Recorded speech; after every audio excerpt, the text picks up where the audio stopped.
écrire. Il s'en cache des choses derrière ces mots.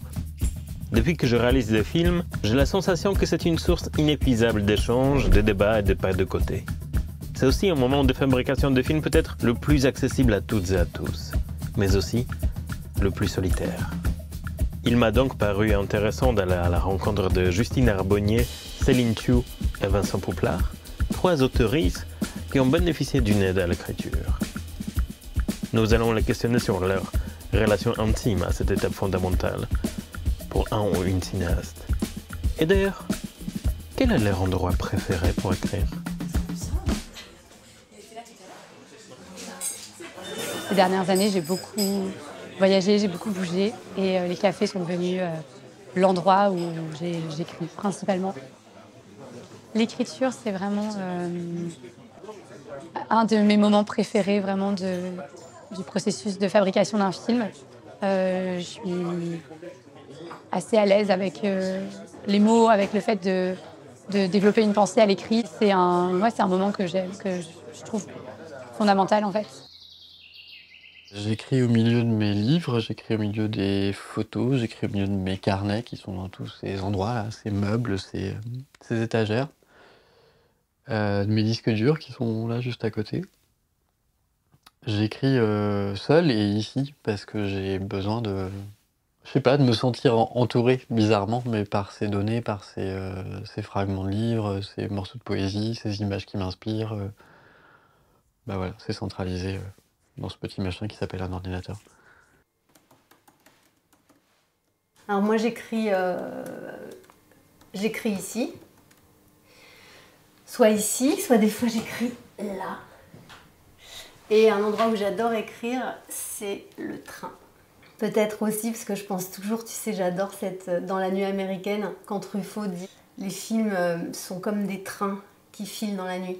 Moi, je pense que le train, je me dis, bon, c'est bon là, ça file. Donc, du coup, ça va filer, quoi.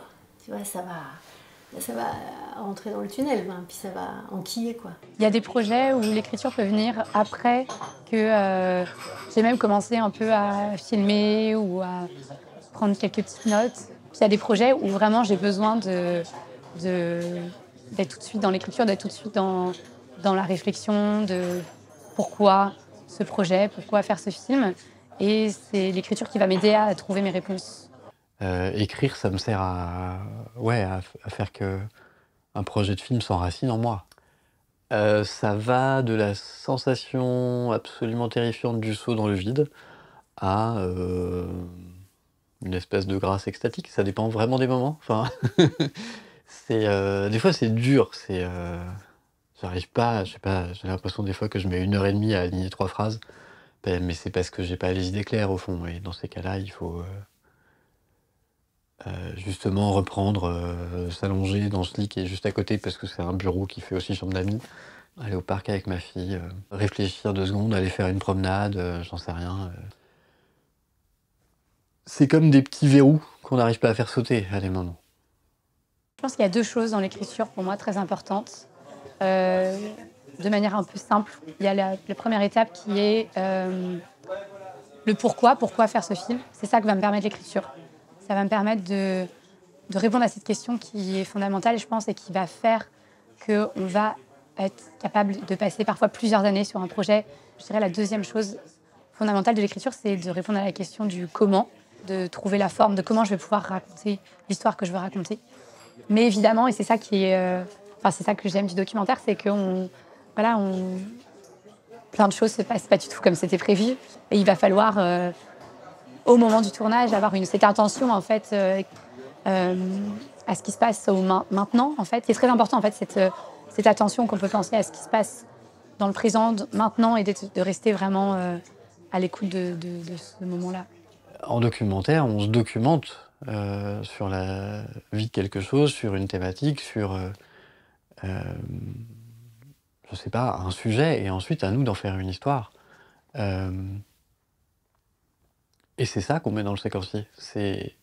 Ça peut être raconter notre manière de faire une enquête, raconter ce qui dans la vie de quelqu'un risque de générer un bouleversement majeur de sa trajectoire dans les mois qui viennent, et que c'est pour ça qu'il y a urgence à le filmer.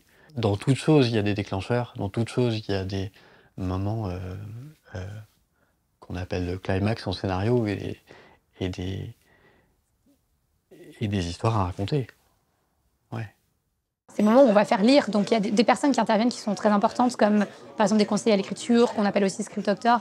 Ça aussi, c'est des temps qui sont fondamentaux pour un film, puisque ça va, enfin en tout cas moi dans mon cas, ça m'a vraiment permis d'aller, voilà, de pousser plus loin, de remettre en question dès l'écriture, avant même d'être voilà, dans cette phase de tournage, etc. Mais dès l'écriture, en fait, d'être bousculé, d'être questionné par rapport à des choses, et donc de retourner en écriture pour réaffirmer tout ça. Il y a des grands moments en tout cas moi j'en ai eu de grands moments de désespoir où j'avais l'impression que jamais j'allais y arriver, quoi, que j'en pouvais plus en fait de reprendre cette écriture. J'avais qu'une envie, c'était d'être dans le concret, dans le tournage, etc. Mais en fait, a posteriori, je pense que ces moments ont été très importants pour la suite plus tard. En fait, ils m'ont permis je pense, de mieux saisir les choses ensuite.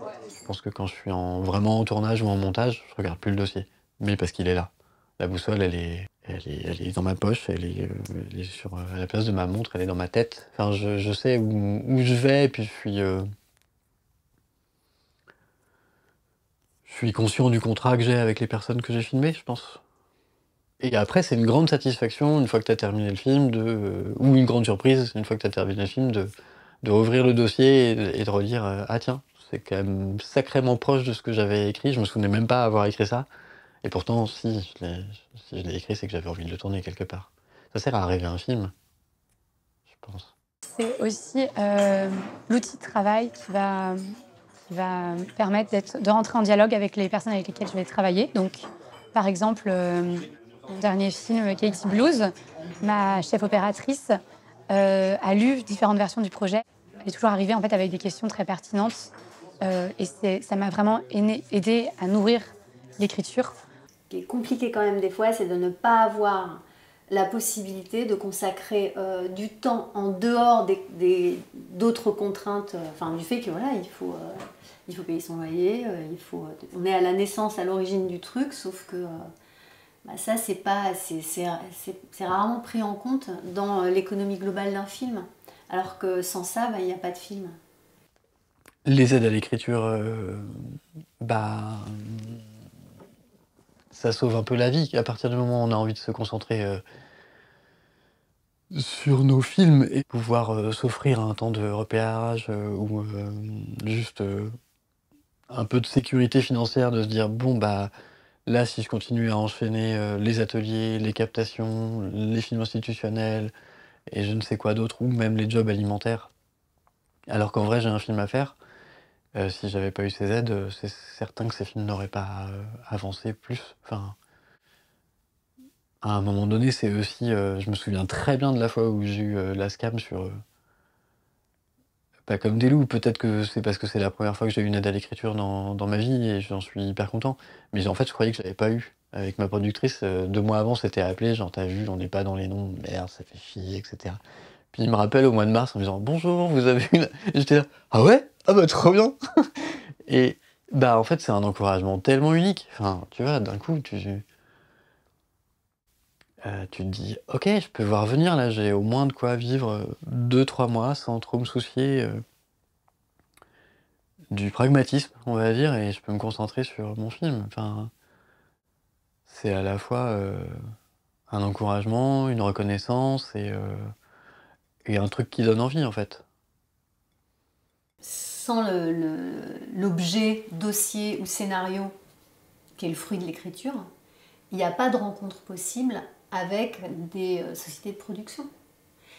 Il n'y a pas de rencontre possible avec des diffuseurs potentiels. Il n'y a pas de rencontre... Donc en fait, sans cette étape-là, il n'y a juste pas de projet en fait. Il n'y a pas de film. Si on veut de toute façon que des histoires émergent d'un territoire, ça passe forcément par un travail d'écriture, fabriquer des histoires qui peuvent s'incarner dans ce territoire. Donc là, de toute façon, il n'y a pas le choix. Il faut soutenir au moment, à l'origine, quoi. Et avoir une ode à l'écriture, dans ce cadre-là, ça permet quand même de financer un temps de de repérage, de financer un temps à dédier à ces envies-là. En fait, on cherche, on invente. Et c'est dans ce temps-là qu'on invente. C'est en ça que ces aides, elles sont cruciales pour nous. En tout cas, ouais, c'est quand même une partie non négligeable de la fabrication d'un film. Ça, c'est sûr. Tu peux pas, tu peux pas vivre une formidable histoire d'amour si déjà il n'y a pas le moment où tu te rencontres et tu tombes amoureux, quoi. Enfin, c'est l'origine.